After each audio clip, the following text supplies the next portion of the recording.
Hai, Assalamualaikum warahmatullahi wabarakatuh. Salam sejahtera bagi kita semua. Siswa-siswi kelas 9 yang berbahagia, khususnya siswa SMP Negeri Kota Banjarmasin. Selamat berjumpa pada video pembelajaran mata pelajaran Bahasa Indonesia yang berbahagia.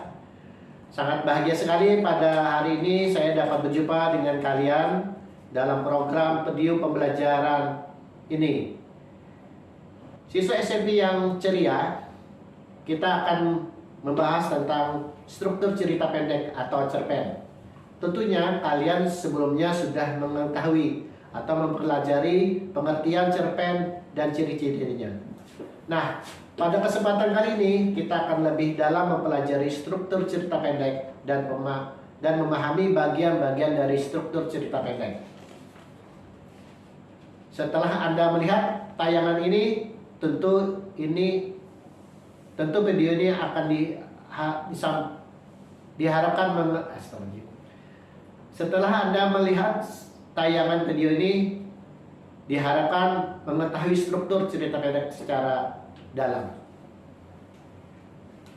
Siswa Bapak yang saya banggakan, seperti yang dijelaskan sebelumnya bahwa cerpen sebagai bagian dari teks naratif merupakan suatu karya dalam sastra dalam bentuk tulisan yang mengisahkan tentang sebuah cerita fiksi, lalu dikemas secara pendek, jelas, dan ringkas. Cerpen biasanya hanya mengisahkan cerita pendek tentang permasalahan yang dialami suatu tokoh saja. Adapun struktur dalam cerita pendek ada 6. Pertama, abstrak. Abstrak merupakan pemaparan gambaran awal dari cerita pendek yang dikisahkan. Pada cerpen, abstrak biasanya digunakan sebagai pelengkap cerita. Maka dari itu, abstrak bersifat opsional atau bisa jadi tidak ada pun tidak apa-apa. Yang kedua, orientasi. Pada orientasi, cerpen biasanya menjelaskan tentang latar cerita seperti waktu, suasana, tempat, atau lokasi yang digunakan dalam penggambaran sebuah cerita. Yang ketiga, komplikasi, yaitu menjelaskan tentang struktur yang berkaitan dengan pemaparan awal suatu masalah yang dihadapi oleh tokoh. Kemudian watak dari tokoh juga dijelaskan pada bagian ini. Selain itu, pada komplikasi juga menjelaskan urutan kejadian yang berhubungan dengan sebuah sebab akibat.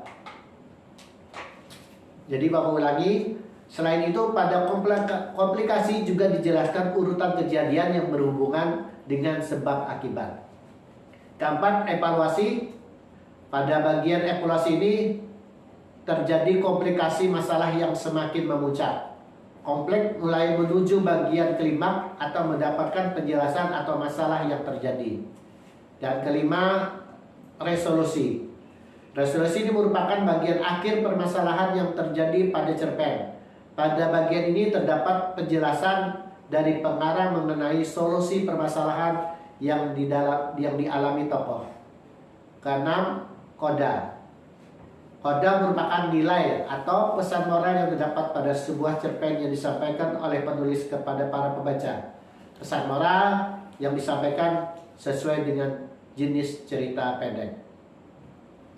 Nah, itulah tadi penjelasan tentang struktur cerita pendek atau cerpen. Apa saja tadi ya?